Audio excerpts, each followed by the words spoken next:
Buenos días, queridos hermanos y amigos también que nos siguen por las redes sociales. Sean bienvenidos. Un domingo de adoración, un domingo en la cual el Señor nos va a seguir hablando y seguimos meditando en el Evangelio de Marcos. Hoy día coincidió que tenemos Santa Cena y el título del sermón de hoy corresponde a la Santa Cena. Y es una bendición que el día de hoy nuestro Señor nos va a bendecir con este mensaje, con su palabra. Y les damos nuevamente la bienvenida. Disfrutemos de este momento de adoración, de un momento que hemos reservado como hijos de Dios para venir a alabar y exaltar el nombre de nuestro Señor. El título del sermón de hoy se llama La Santa Cena y el texto base está en Marcos 14 y vamos a meditar del versículo 22 al versículo 26. Y les invito a que nos pongamos de pie en reverencia a la palabra del Señor. Y dice así la palabra: y mientras comían, Jesús tomó pan y bendijo, y lo partió y les dio, diciendo: tomad esto, es mi cuerpo. Y tomando la copa y habiendo dado gracias, les dio y bebieron de ella todos. Y les dijo: esto es mi sangre del nuevo pacto que por muchos es derramada. De cierto os digo que no beberé más del fruto de la vid hasta aquel día en que lo beba nuevo en el reino de Dios. Cuando hubieron cantado el himno, salieron al monte de los olivos. Hasta ahí la palabra del Señor. Padre del cielo, te queremos dar gracias por esta hermosa palabra que la dejaste para que seamos instruidos en el conocimiento de la verdad.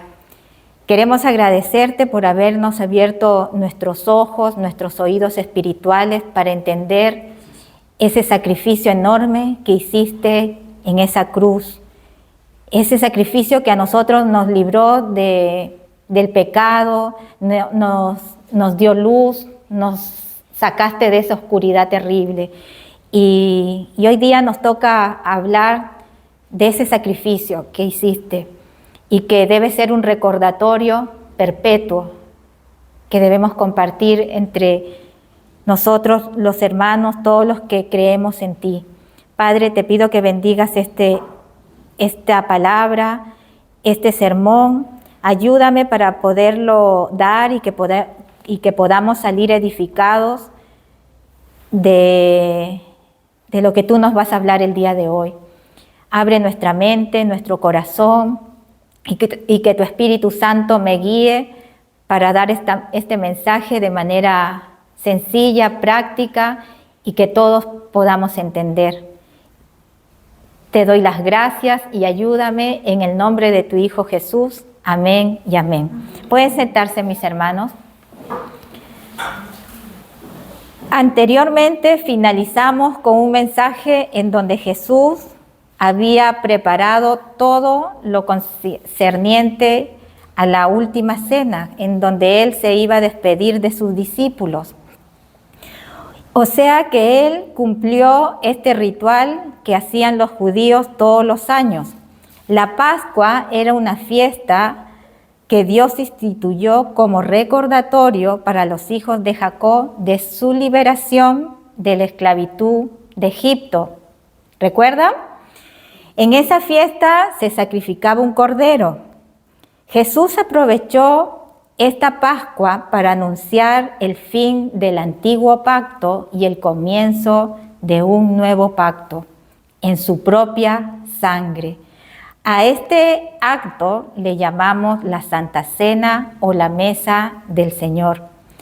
Hay mucha enseñanza que podemos obtener de este hermoso acto lleno de amor, conforme a las instrucciones de nuestro Señor Jesucristo, el que entregó su vida por nosotros, por nuestros pecados. El pecado, ¿qué es el pecado? El pecado es la infracción de la ley de Dios. algo que nos aleja de Él, algo que Dios aborrece, pues Él nos adoptó para ser hijos suyos. Por este motivo, Dios ofreció a su propio Hijo unigénito en rescate por los pecadores. Es la mayor expresión de amor jamás contada, como está escrito, mas Dios muestra su amor con nosotros que aún siendo pecadores, Cristo murió por nosotros. Romanos 5:8. Porque de tal manera amó Dios al mundo que ha dado a su Hijo unigénito, para que todo aquel que en Él cree no se pierda, mas tenga vida eterna. Juan 3:16, versículos que muchos lo sabemos de memoria, ¿no es cierto? Aún así, con toda esta manifestación de amor de parte de nuestro Señor Jesucristo, el ser humano ignoran con indiferencia este mensaje, lo rechazan, la niegan y siguen manteniéndose en rebeldía, pecado y practicando la maldad. Otros, en cambio, ¿qué es lo que hacemos? Aceptamos la muestra de este amor divino con admiración, con inmensa gratitud. No obstante, incluso no todos los creyentes mantienen una actitud adecuada en su relación con el Creador que tanto nos amó. Cuando celebramos la Santa Cena, la llamamos también la comunión que hay entre los hermanos, esa comunión de hermandad, de respeto, de confraternidad, en donde manifestamos nuestra relación personal con Dios y con nuestros hermanos, con nuestros semejantes que creen como nosotros. Vayamos al versículo 22. ¿Lo tienen? Ya. Y dice, y mientras comían, Jesús tomó pan y bendijo, y lo partió y les dio diciendo, tomad, esto es mi cuerpo.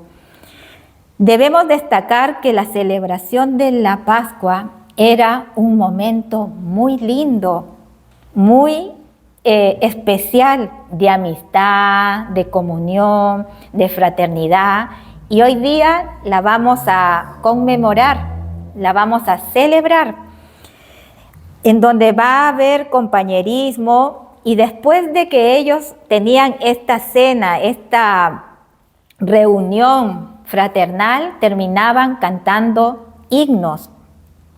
Era un momento de mucho regocijo y Jesús siguió este ritual establecido para la Pascua. Marcos nos relata la noche en que Jesús celebró esta última cena con sus discípulos. Este momento no solo fue solemne, sino que también recuerdan que fue un momento muy triste porque Jesús sabía que lo iban a traicionar, que iba a morir y que iba a ser sacrificado. Pero a pesar de todo eso, el Señor venía contento para disfrutar con sus discípulos. Después de esta Pascua se iban a dirigir a Getsemaní, al huerto, donde el Señor iba a quedar solo y los discípulos iban a ser dispersos y no volverían a ver al Señor hasta después de su muerte y su resurrección. Jesús vivió 3 situaciones difíciles que ningún ser humano tiene la capacidad para poder soportar, como la traición, la soledad, el abandono. Y su relato en el huerto de Getsemaní lo manifiesta, porque él quedó solo, sin sus discípulos, porque salieron arrancando y se quedó solo orando con su Padre Celestial. El Señor era obediente y leal a su Padre Celestial. A pesar de todo lo malo que se venía, Él seguía viviendo en la voluntad de su Padre, porque Él sabía que no lo abandonaría. Por eso que Él le dio gracias en esa Santa Cena, como lo dice el Salmo 16, del 8 al 11, para que después ustedes lo lean. Esto nos demuestra que el Señor dio gracias anticipadas por su resurrección. Esto nos hace pensar que tú, a pesar de que estés pasando lo que estés pasando, ya estés en bendición, en tristeza, en tribulación, en enfermedad, en cualquier situación, el participar de la Santa Cena y de su obra redentora a nuestro favor, siempre podremos tener motivos de agradecer, motivos de gratitud. Y dice, mientras comían, el Señor tomó pan y bendijo y lo partió diciendo, tomad esto, es mi cuerpo. En estas palabras de nuestro Señor ha habido diferentes malas interpretaciones sobre lo que Jesús quiso decir. Algunos entienden que el pan y el vino eran símbolos de su cuerpo y sangre. Otros que el pan y el vino dicen que se transformaban en cuerpo y en la sangre, de forma literal. Hay una doctrina que se llama la transustanciación, que es la creencia que el pan y el vino se transforman en el cuerpo y la sangre del Señor, así como se dice literalmente. Actualmente, ¿quién es la que practica esta doctrina? ¿Se acuerdan? La Iglesia Católica. Cuando tomas la hostia, es que estás comiendo, dicen ellos, el cuerpo de Cristo y tomando su sangre.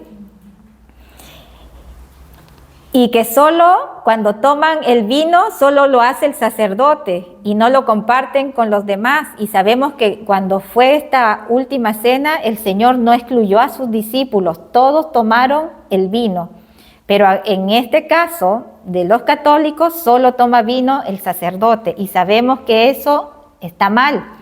Para entender esto es necesario ir al contexto histórico gramatical.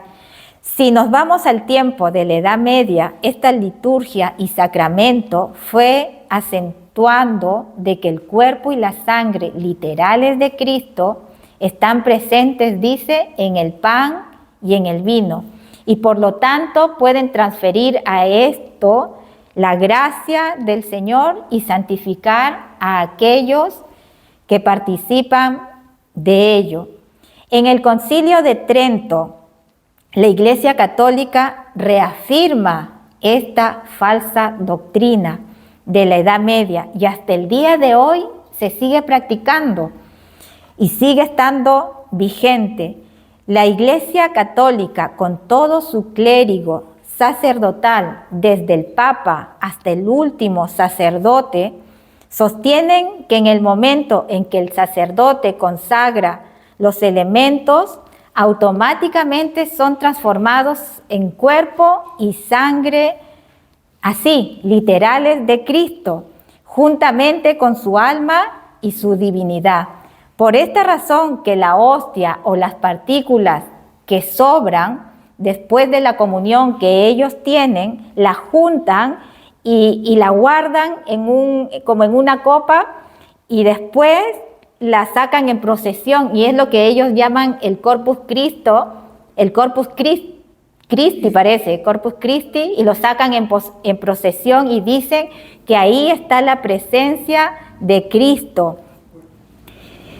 Por tanto, sabemos que esto es un error y un mal concepto que tiene la Iglesia Católica, que tiene a mucha gente alejada de la verdad. Y la verdad nos hará libres, sabemos, y agradecemos a Dios que nos haya hecho entender que esto está mal, que esto es una herejía. La Santa Cena del Señor sabemos que fue algo sencillo, y los primeros discípulos, ¿cómo lo celebraron? Con humildad, con sencillez, con confraternidad, entendiendo que eran símbolos y un recordatorio del sacrificio que Jesús iba a hacer en esa cruz del Calvario. Por eso la Escritura hay que interpretarla no solo en el contexto histórico gramatical. La Escritura tiene muchas figuras literarias y muchos símbolos. Por ejemplo, cuando el Señor dice en varias ocasiones, yo soy la puerta, no quiere decir que Él sea la puerta. En otras ocasiones dice, yo soy la luz, pero no quiere decir que Dios es la ampolleta o es el foco. No, Él nos está hablando de una manera metafórica, de una manera con un lenguaje simbólico. Y a esto se está refiriendo el pan y el vino que nos está diciendo hoy, para que podamos diferenciar entre lo que es correcto y las falsas doctrinas que tiene la Iglesia Católica. Tanto el pan y el vino son un símbolo de lo que el Señor haría por nosotros. Eso era lo que estaba estableciendo. Los católicos hablan de sacrificar a Cristo. Ellos sacrifican una y otra vez en cada una de sus Eucaristías.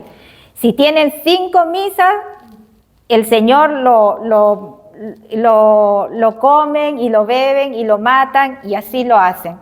Dicen que se está sacrificando a Cristo nuevamente, lo sacrifican. Y saben, esto es una blasfemia y va en contra de lo que el Señor dice en Hebreos 7, del 26 al 27, y lo voy a leer.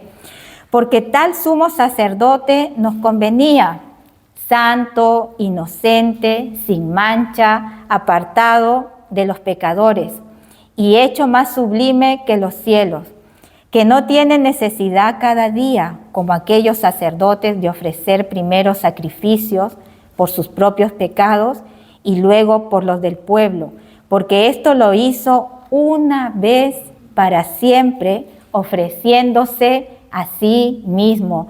El Señor se sacrificó solo una sola vez, no varias veces.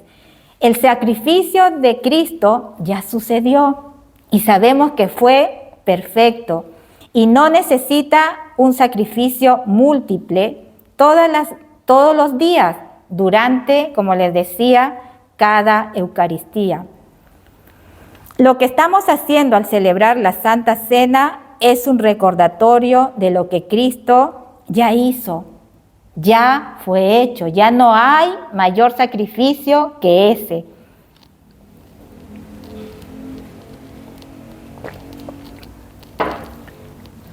Lo que estamos haciendo al celebrar la Santa Cena es un recordatorio de ese sacrificio y esperando que Él venga. Después dice,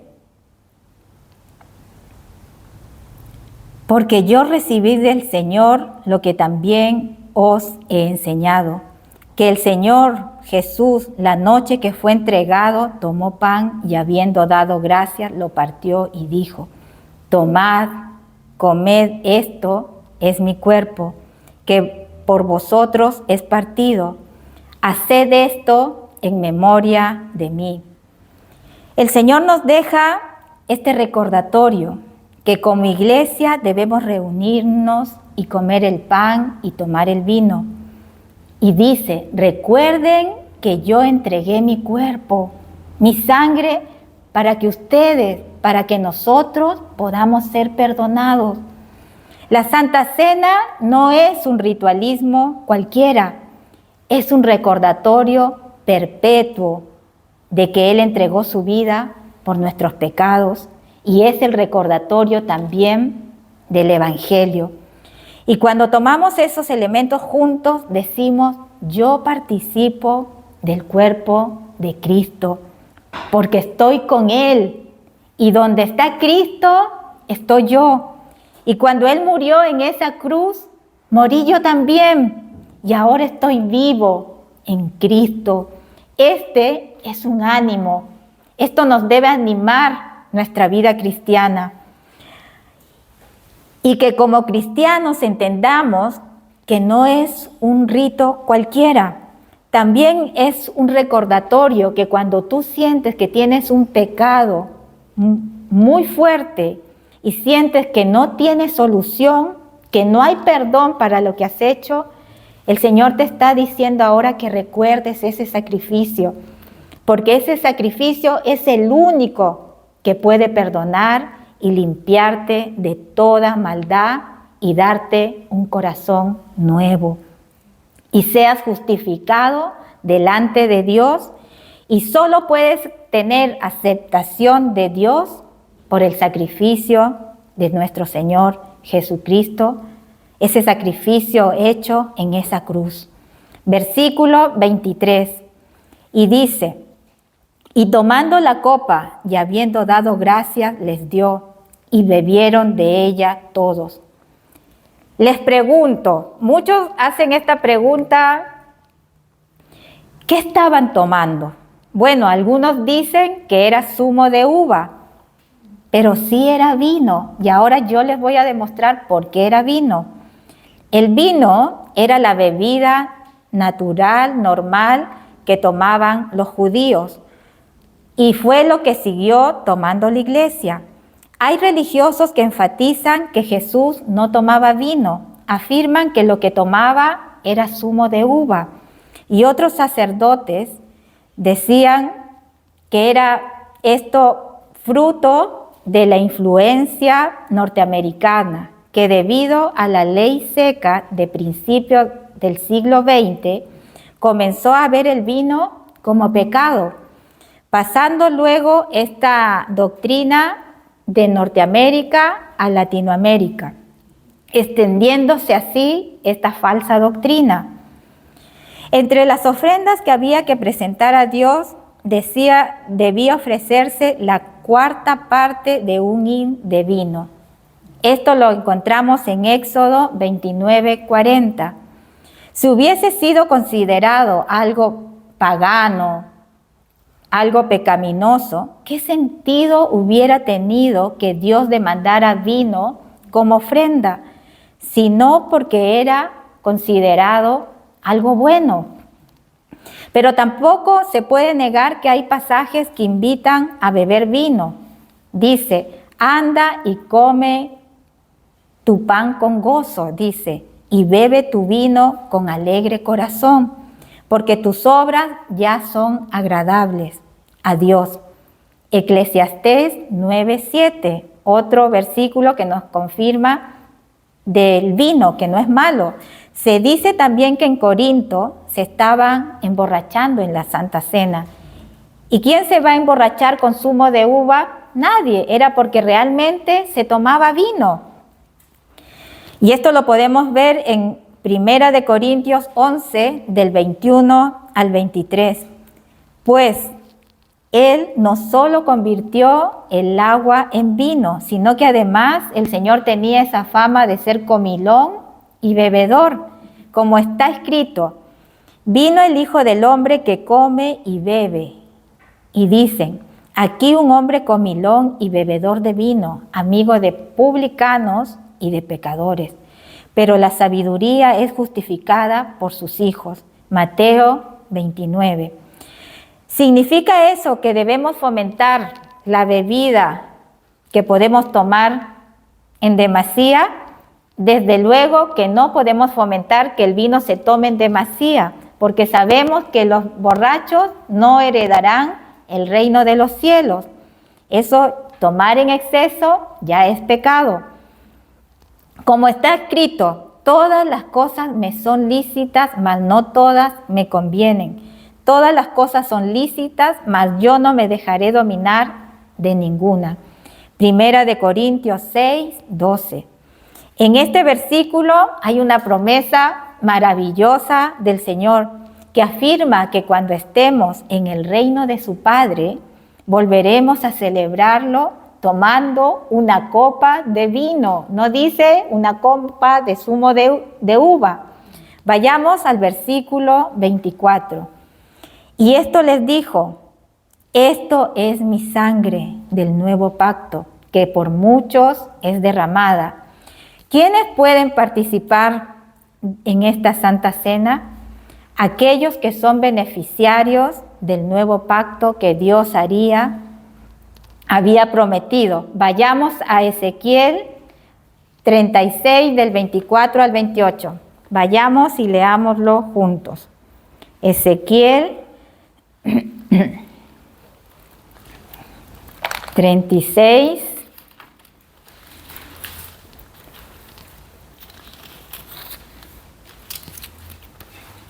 del 24 al 28.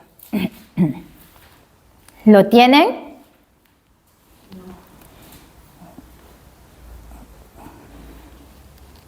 Del 24 al 28. Y dice: y yo os tomaré de las naciones y os recogeré de todas las tierras y os traeré a vuestro país. Esparciré sobre vosotros agua limpia y seréis limpiados de todas vuestras inmundicias y de todos vuestros ídolos os limpiaré. Os daré corazón nuevo y pondré espíritu nuevo dentro de vosotros. Y quitaré de vuestra carne el corazón de piedra y os daré un corazón de carne. Y pondré dentro de vosotros mi espíritu y haré que andéis en mis estatutos y guardéis mis preceptos y los pongáis por obra. Habitaréis en la tierra que di a vuestros padres y vosotros me seréis por pueblo y yo seré a vosotros por Dios.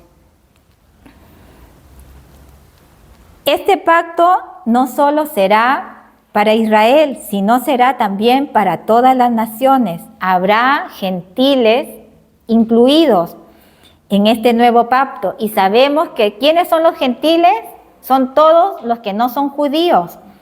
Se enfatiza también que habrá una limpieza que incluye justificación, pero también serán santificados. Promete que Él quitará ese corazón de piedra y dará un corazón de carne. Aquellos que lo amen y quieran servirle con amor. La promesa que hace también es de que Él nos dará un espíritu nuevo. Y aquí está hablando que nos dará el Espíritu Santo. Y ese Espíritu Santo a nosotros nos va a ayudar para poder cumplir mejor los mandamientos de Dios. Y el Espíritu Santo lo podremos usar para ser más fieles al Señor. Una de las promesas también que Él nos va a dar una tierra nueva, que recibiremos un reino futuro. La muerte de Jesús sería el sello de este nuevo pacto para todos aquellos que por medio de la fe se acerquen a Jesucristo, confiando, dice, en su sacrificio en la cruz como el único medio de salvación. Y todos los que hacen parte de este nuevo pacto pueden participar de esta cena. Les pregunto, ¿crees en este sacrificio de Cristo? Si has creído por la fe en el sacrificio de Jesucristo, si crees de todo corazón que Jesucristo, siendo Dios, se hizo hombre y vivió una vida perfecta en la cruz y resucitó al tercer día y luego fue elevado y en este momento está intercediendo por nosotros, ¿crees eso? Entonces, si tú crees esto y estás arrepentido de tus pecados y tienes tu completa confianza en Él, entonces puedes participar de la Santa Cena. Solo a través de Cristo podemos ser salvos. Nosotros éramos los que merecíamos estar colgados en esa cruz y no Él. Él lo que debió haber sido exaltado y alabado en ese momento. Pero Dios aplicó toda su furia, toda su ira sobre Cristo y no sobre nosotros. Por eso es el valor de entender esto, ese sacrificio que Él llevó todas nuestras cargas, todas nuestras culpas. Dios miró a Jesucristo como un hombre lleno de pecado, por eso lo castigó. Les pregunto, ¿podremos ser salvos sin Cristo, fuera de Él, no hay salvación. Vayamos al versículo 25. Dice, de cierto os digo que no beberé más del fruto de la vid hasta aquel día en que lo beba nuevo en el reino de Dios. Cuando Jesús establezca su reino, tendrá un banquete que disfrutará con los suyos en la eternidad. Y dice, cuando beba de nuevo, dice que lo hará eternamente con nosotros. Imagínense lo hermoso que debe ser estar allí. Imagínense cuando nosotros estamos reunidos en confraternidad, disfrutando una cena con armonía. Imagínense ese momento que va a estar en medio de nosotros Jesucristo. Va a ser un momento maravilloso. Y les pregunto, ¿crees eso o no? A mí estas palabras me motivan porque será ese día en que nosotros podamos ver cara a nuestro Señor. Un día hermoso, disfrutando en la mesa y tener compañerismo con nuestros hermanos de la fe que nos conocimos. Y experimentaremos un compañerismo glorificado. Versículo 26 dice, cuando hubieron cantado el himno, salieron al monte de los olivos. Dice que cuando terminaron esta Pascua, esta cena, terminaron cantando. Me hubiera encantado estar allí con los discípulos. Me hubiera encantado escuchar cantar a nuestro Señor. Un himno es una composición poética y musical en honor a Dios. No se trata de una canción popular a la que cambiamos la letra y vamos a exaltar al hombre y no vamos a exaltar a Dios. Eran cánticos espirituales. Cantar un himno era una tradición judía al finalizar la cena pascual. A través del canto también se daba acción de gracias y se expresaba nuestra gratitud. Gracias daban, ¿por qué? Porque habían sido liberados de la esclavitud en Egipto. Y también este canto glorificaba a Dios y exaltaba nuestra comunión con Él. ¿Cómo debe practicarse la Santa Cena? Debemos hacer un autoexamen antes de participar en la Santa Cena, aprovechando que lo vamos a tener hoy. Vayamos a 1 Corintios 11, del 27 al 32. Vayamos a 1 Corintios y se quedan ahí. 1 Corintios 11,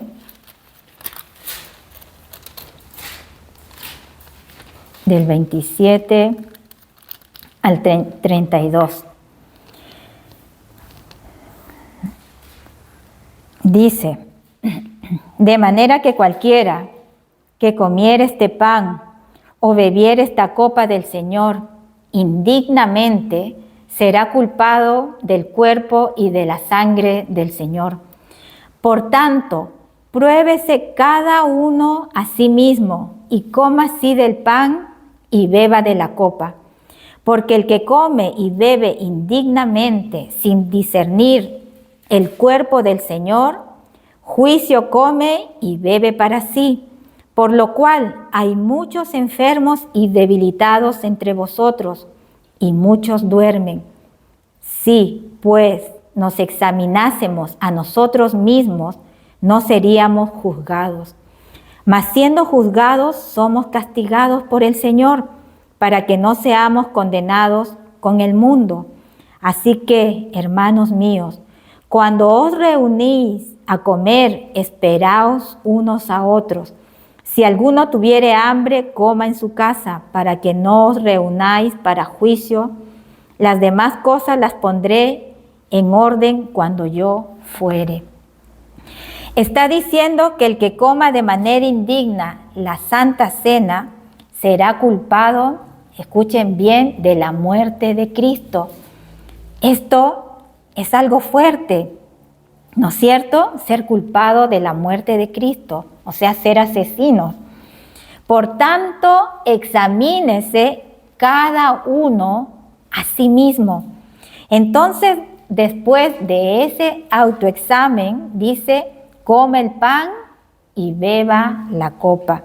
El que come la Santa Cena, dice, de manera indigna, lo que está haciendo no es comer algo que le va a servir, sino que está comiendo juicio. Y sabemos que juicio es castigo. Participar en la Santa Cena, hermanos, es algo serio. Porque si no lo haces con responsabilidad, te estás burlando de Cristo. La Santa Cena es para cristianos verdaderos, no es para cristianos que solo asisten a la iglesia. ¿Cómo tomar la cena dignamente? Examinándose, ¿no es cierto? Yo les pregunto, ¿realmente han nacido de nuevo? Si estás en Cristo, debes tomar la Santa Cena con gozo, con alegría, entendiendo todo lo que hemos explicado, que un día vamos a estar con Él, disfrutando. Por eso esta celebración debemos hacerla con mucha alegría y no con tristeza. Les pregunto, ¿cómo debes examinarte a ti mismo? ¿Crees realmente en el Señor Jesucristo y su obra redentora en esa cruz? ¿O crees que es un cuento o es una fantasía? ¿Te arrepentiste de tus pecados? ¿Desean vivir en santidad o prefieren vivir en los deseos de la carne? ¿Has perdonado a quienes han pecado contra ti? ¿Son obedientes a las palabras de Dios y su evangelio? Como resultado de todo esto, ¿qué es lo que podemos obtener? Que vamos a ser limpiados, vamos a ser purificados, justificados y santificados. Y esto lo podemos hacer mediante este sacrificio. Y Él también nos va a ayudar para no pecar más. El creyente va a ser fortalecido para tener una mejor comunión con Dios y con su prójimo, con sus semejantes, con sus hermanos. El creyente también va a ser edificado después de haber meditado todo esto en la muerte y en el regreso de nuestro Señor. Porque nuestra esperanza está en Él, en su regreso, que nos va a venir a rescatar, nos va a llevar con Él a su gloria. Por eso, cantadle, exaltadle, disfruta del amor y el poder de Dios. Y somos bienaventurados por todas sus misericordias, bendecidos por todo su amor. Y que Dios nos ayude en esta mañana a ser agradecidos para adorarle como Él quiere, como Él se lo merece, en espíritu y en verdad. Todos los días de nuestra vida, pidamos a Dios que nos dé la oportunidad de compartir su palabra y poder dar el mensaje de la salvación. Y que solo el sacrificio de Jesucristo puede salvar almas. Hoy es un buen día para honrar a Dios y el sacrificio de su Hijo Jesucristo, reflexionando sobre estas cosas y hablando a otros de Él. Pongámonos de pie y oremos al Señor. Señor, te damos gracias por este mensaje, gracias por todas tus promesas que nos das, de que un día estaremos sentados con todos mis hermanos y tú ahí, Señor. Debe ser maravilloso estar contigo, escucharte cantar. Este mensaje nos anima para seguir siendo fortalecidos con tus palabras. Ayúdanos para no flaquear, para dar esa lucha, esa pelea de la fe, Señor, para alcanzar esa gloria que estaremos glorificados compartiendo contigo en la mesa, Señor. Gracias por esa esperanza, por ese reino que nos espera, pero debemos luchar en este mundo para no caer en tentaciones y no dejar mal la vida cristiana, Señor. Ayúdanos para perseverar. Te pido también por todos aquellos que no te conocen, por todos aquellos que tienen su esperanza en lo terrenal y no en lo eterno, Señor. Ayúdalos a que miren esa luz infinita, eterna, la salvación, Señor, de las almas. Te pedimos por todas nuestras familias, por nuestros hijos, Señor. Queremos estar todos compartiendo contigo en la mesa, Señor, porque tú eres perfecto, porque tú haces las cosas maravillosas, Señor, y quieres lo mejor para nosotros, Padre.